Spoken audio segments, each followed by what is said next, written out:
So what do I do at that very first group meeting? This is Vince Miller. Thank you so much for joining me for this time. Today, guys, I want to encourage you to go to the website, pick up a copy of this book right here, Sculpting Men. It is the complete guide to men's ministry and men's leadership. This is 30 years of learning from me, stuff that I've kept on my shelf for years that you're going to keep on your shelf and pull down time and time again. Inside of this book, there are over 50 articles addressing everything that you're going to discover in men's ministry, like the topic we're going to be discussing today. How do I get started with that very first group meeting? Now, I want you to know this is not a dumb question. This is actually a question I get all the time from men across the country. They'll call me up and ask me what should happen.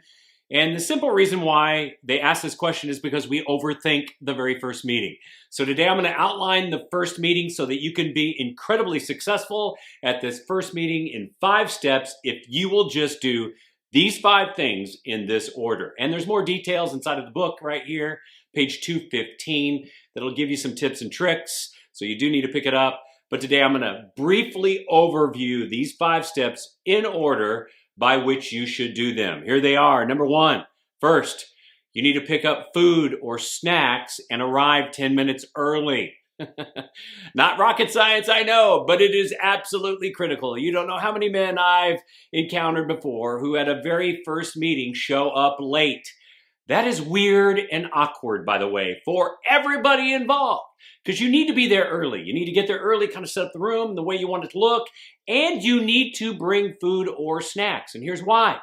Is this moment is incredibly awkward for everybody, including you. So if you go get some food and snacks, it gives guys something to hold, and it takes the sense of awkwardness out of the time.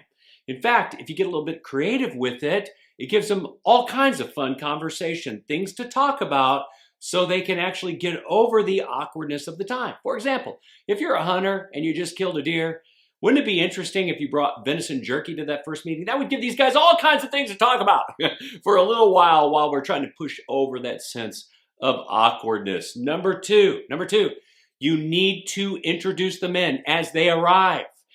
You are the host for the time. You're going to have to introduce them to each other. Don't make them do it.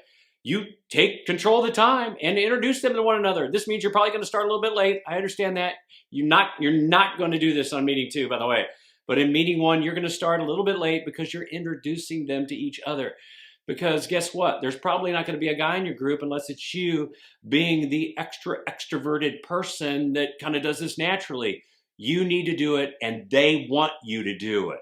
Number 3, third, you need to pray and declare the purpose for the time. Pray and declare the purpose for the time. Now, praying up front is very important. You're trying to insert spiritual implements into this time as early as possible so that they know that you're going to do these things every single time.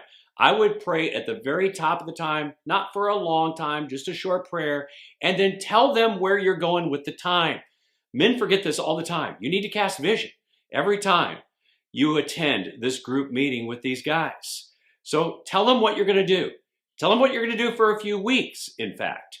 Number 4, fourth, you're going to do group introductions. The material for the first group meeting is actually them. It's group introductions. And this is where the lion's share of the time is going to be spent. You're going to get the guys talking about themselves because that's a man's favorite topic anyway. So you're going to ask him and invite him to share his name, maybe a little bit about his family, his work, and where he's at spiritually. In fact, I got other stuff in the book that you might want to reference that might be great discussion starters. And then let each one of the guys talk because they're going to be the focus of the time. And then let guys ask questions as well because that creates the dynamic that you want in these group times. Genius, right? All right. After that, we then get to number 5, the big one. You are going to hand out materials or group expectations for every meeting. Now, I'm going to get into the topic of group expectations in another video. We'll reference that soon. But for now, you must hand out whatever materials you want them to have during this time. So don't come without materials. Materials determine the direction for the time. Whatever that content is that you want to bring it. And don't leave it up for group consensus. Don't do that. If you want to kill your group, that's exactly what you'll do, is let the group decide, because no one's ever going to decide. They're going to be all tentative about it, and then they're going to have different opinions, and no one's going to want to decide because no one's going to want to intrude on someone else's idea. You have to determine the content, which means you determine the direction for the time.